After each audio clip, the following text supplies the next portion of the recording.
What's up, guys? Josh Clow, one of the co hosts of the Cleaver podcast. And today I'm just going to rant on the Miami Dolphins and what they really need to do moving forward in the future of the organization so we can actually do contend for playoffs, divisions, and for the Super Bowl. First, we got to get rid of Adam Gase. I'm sorry, but he is not a head coach that the Miami Dolphins fit for. His schemes don't work. His play callings are trash. He doesn't get rid of people that needs to be get rid of because he's buddies with them. They Logan's got to go. Matt Burt's got to go. Really, Vance Joseph should have gone. He got lucky that he picked up a head coaching gig for Denver, but if not, I think he would have stayed. Um, so he is not picking the right coordinators for anything. I think the only thing he hit on was with the special teams coordinator. I think that he's the only one that he's ever hit a home run on, but everyone else has been absolutely trash and horrendous. Um, Two starting quarterbacks, and both of them have been playing terribly this whole season. On the offensive standpoint, I mean, we're barely getting points on the board. We can't run the ball that well. Tannehill's, is getting sacked every other play. They're not playing aggressive. They're playing very safe and conservative, which is the reason why we're not converting third downs or getting first downs in Central. We're one of the worst third down offenses in the league, which is absolutely terrible. You can't win games moving forward. And there's been up and downs going in the offense, but for a Super Bowl contending team, you got to stay consistent. You got to be, productive, getting first down on drives, continuing on these drives. I mean, it took us 13, 14 weeks before we can even get a touchdown on our opening series.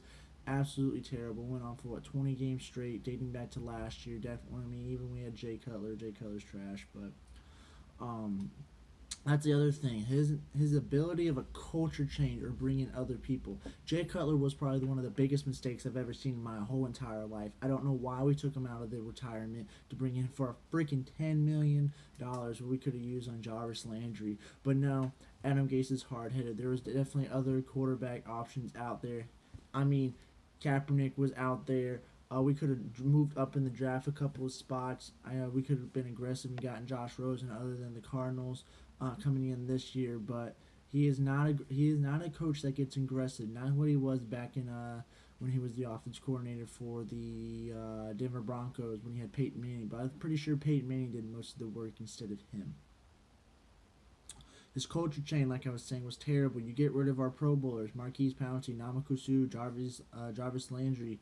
You get rid of all those guys. You bring in older dudes who essentially is just a little bit cheaper than those guys to double up. I did like to move for Amendola and Albert Wilson, but that's about the extent of what I've liked. Marquise Pouncey, um, he's a Pro Bowl this year for the Chargers. Imagine what he could do with us. We lost our center week 1 or week 2, Kilgore. And then, Josh Sitton was a good move too, but I mean, he came out week 1 or week 2 also. So there's problems with him trying to bring in what he condones a culture change, but the culture change is absolutely terrible. Um, you're going to have some hot-headed people in your locker room. You need the alpha dogs. I mean, we should have gotten Des Bryant when we had the chance. I know he's an alpha dog, but he is a guy that could have been played well. If he didn't tore Achilles with the Saints, I think he would have had a great season with the Saints. For someone who's had, and for the team who's offensive problems, definitely red zone problems, Des Bryant was definitely a guy for that. Even Brandon Marshall coming out when he got cut, Miami didn't go aggressive for him. A guy who played for Miami back a couple of years ago, back in 2011. He had a great season, 1,400 yards. I'm gonna be honest, I don't even. I think Chad Henne was the quarterback at the time, and he still put up numbers with Chad Henne. And Chad Henne is absolutely garbage. So those are the things that some of the things to move on. You got to get aggressive with free agency, draft, play calling, stuff on the field. You got to take risks. Something that Gase doesn't, which has cost him games. You can't play conservative forever. That's the reason why Mike McCarthy got fired from the Packers. But no, Miami's not going to fire Adam Gase. They're going to use the thing of he had injuries, and yes, there was injuries. 15, 16 people on IR this season. I will give credit for that he has churned through for the injuries, but the best teams still stand out. We saw the Philadelphia Eagles win the Super Bowl with a backup quarterbacks going against Tom Brady and still beat Tom Brady to win Super Bowl MVP. So injuries is not a problem that you can use as a description of, oh, well, we're injured, we can't compete. No, you can always compete.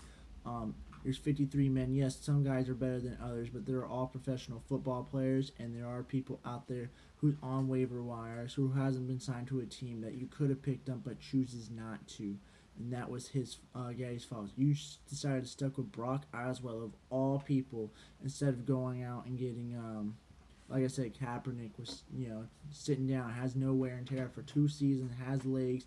He was a better quarterback than Brock Osweiler, who was shown to be a failure in the NFL. I mean, he couldn't even stay on the Browns team. He failed with Houston Texans.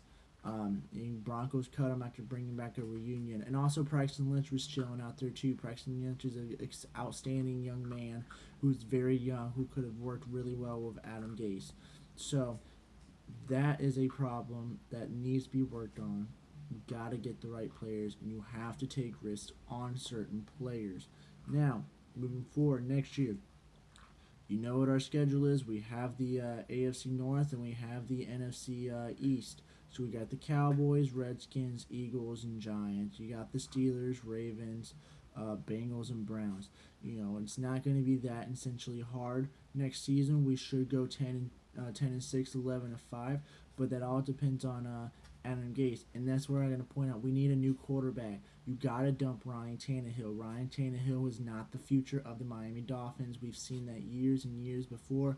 I think Miami made the mistake of drafting him instead of the other guys who got drafted after him. Ryan Tannehill was never meant to be a franchise quarterback. He is a backup. I could say probably would be an excellent backup quarterback for teams that needs him. There are a couple of guys in the free agency that I think that Miami should take a little risk on, like a 1 or 2 year deal, something like Blake Bortles. Nick Foles is risky because of the fact he probably wants a long-term deal instead of a short-term deal. But someone to get on a short-term deal just so we can draft another quarterback, groom him, because the quarterback draft's not going to be that good this coming up draft, and honestly, we're going to be in the middle of the pack getting it, so there will be no quarterbacks left open for us unless we get like a Johnny Manziel type situation. He drops 22 down, or like Lamar Jackson dropping 32.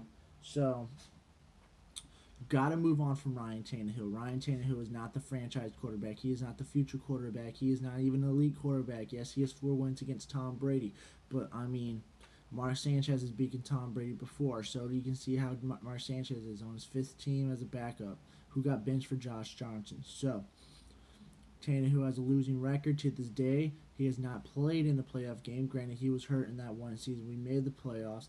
He's choked many times before, and definitely the game against Jaguars, you had a legitimate shot. I know Jaguars has a pretty solid defense, but throwing a pick 6 to end the game is not the way to do it. Definitely at home, who we were at 6-1 before dropping 6-2. We are a great home team. We have the home advantage. We have the heatness, the humidity. Why can't we play at home like that? I mean, the Jaguars, I know they can do that too, but you can't disappoint our fans like that. You can't muster up only 7 points of offense. That is not a playoff team. I'm sorry to say that. You got to play offense.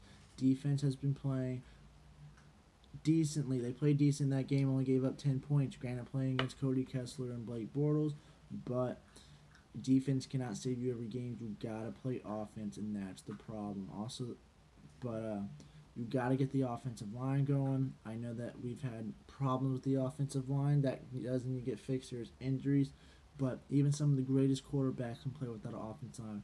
I seen Russell Wilson went to 2 Super Bowls with one of the worst offensive line. Second most sacked quarterback in the league from 2012 to 2016, and he still went to 2 Super Bowls. Number 1, Ryan Tannehill. So there is no debate on, oh, well, our offensive line suck, we can't play well. No, Russell Wilson can do it, and Russell Wilson and Ryan Tannehill are, I wouldn't say equally athletic, but they're pretty close. I mean, they both got an arm, they both can use their legs. It's just that Russell Wilson is just so much more intelligent than Ryan Tannehill, and that's the problem. Ryan Tannehill is not that intelligent. But that is my rant for the Miami Dolphins. What they should do moving forward. Build on that offensive line. I know they're going to come in healthy. You should be fine. You could probably pick up a free agent guy. You got to move on from the quarterback Ryan Tannehill. You got to. You're not going. He's not a contender for that team as long as Ryan Tannehill is on that team. Um, you got to change the both offensive and defensive coordinators. They are both horrendous. I suggest Mike McCarthy does not get a head coaching job. I bring him as an offensive coordinator. I think he would be a fantastic offensive coordinator, but that's if he doesn't get a head coaching job. Chances he will get a head coaching job. But yeah, get rid of those guys.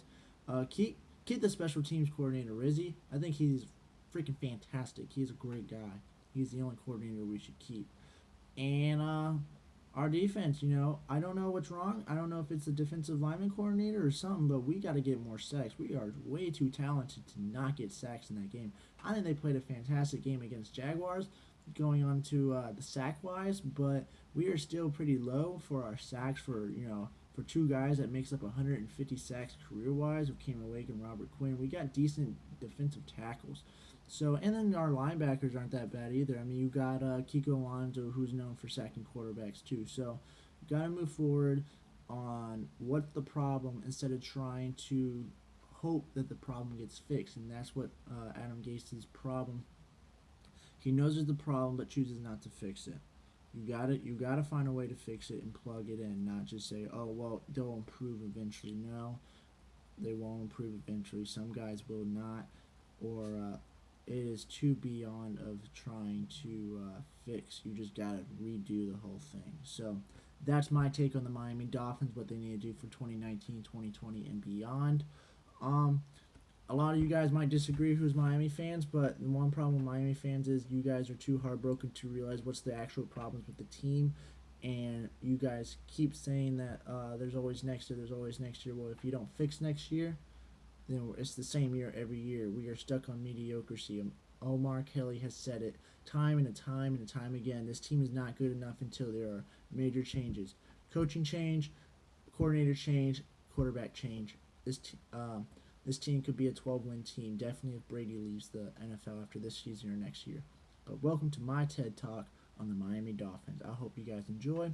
Leave me a comment if you disagree or even agree. I like to talk about the Dolphins and in the comment section. And I want to hear you guys' ideas and opinions of what we should do.